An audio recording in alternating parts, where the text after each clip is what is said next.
সন্তানকে কতটা ভালোবাসে তা কখনো প্রকাশ করে না। সন্তানের সুখ ও শখের পূরণের জন্য কোনো কাজ করতে লজ্জা পায় না, পিছপা হয় না।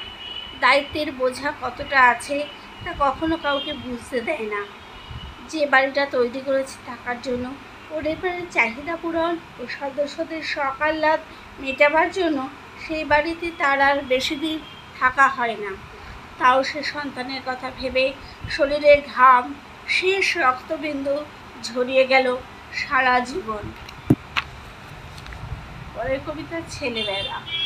হারিয়ে গেছে কুমিরডাঙা, জলকে নামা ঘাপ্পাগুলো। হারিয়ে গেছে লুকোচুরি, মাঠে নেমে ময়লা ধুলো।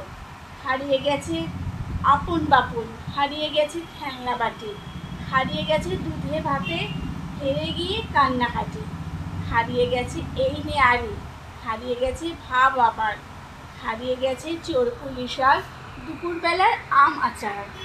হারিয়ে গেছে টোপা কুলে কারেন্ট নুনে, হারিয়ে গেছে সেই টিফিনে। হারিয়ে গেছে ছেলেবেলার বাঁধন হারা সেসব দিন।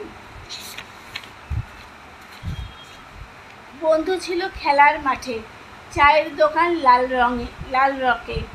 সেই বন্ধু আজকে শুধুই হোয়াটসঅ্যাপ আর ফেসবুকে। বন্ধু আগে পাতিয়ে নিতাম জড়িয়ে গলা হাত ধরে, বন্ধু এখন অ্যাড করা হয় অনলাইনে চ্যাট করে। পরের কবিতা বন্ধু। জীবন মানেই ছুটতে হবে, থামা মানেই শেষ। দুদিনের এই ভবে থেকে কেন হিংসা বিদ্বেষ। জীবন থাকুক ভালোবাসায়, বন্ধু থাকুক সাথে। সবাই যেন অটুট থাকে আমার এই চলার পথে। পরের কবিতা শ্রাবণ। শ্রাবণ ধারা ঝরেছে আজ, আকাশের মুখ ভার। বাদল মেঘে ছেয়ে আছে চারিদিক অন্ধকার।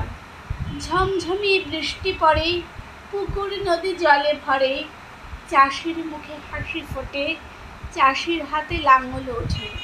পাখিগুলো ভিজছে জলে, বাসা তারা গাছের ডালে। এদিক ওদিক চেয়ে দেখে যদি কিছু খাবার মেলে। কুকুর বিড়াল ভিজে ভিজে খাবার খোঁজে আপন মনে। অলস দুপুর কাটাই বসে বৃষ্টি পড়ার শব্দ শুনে। স্মৃতির পাতায় মন চলে যায়, কত কথাই দাগ কেটে যায়। বৃষ্টি ঝরার মতোই সে নিমেষে হারিয়ে যে যায়।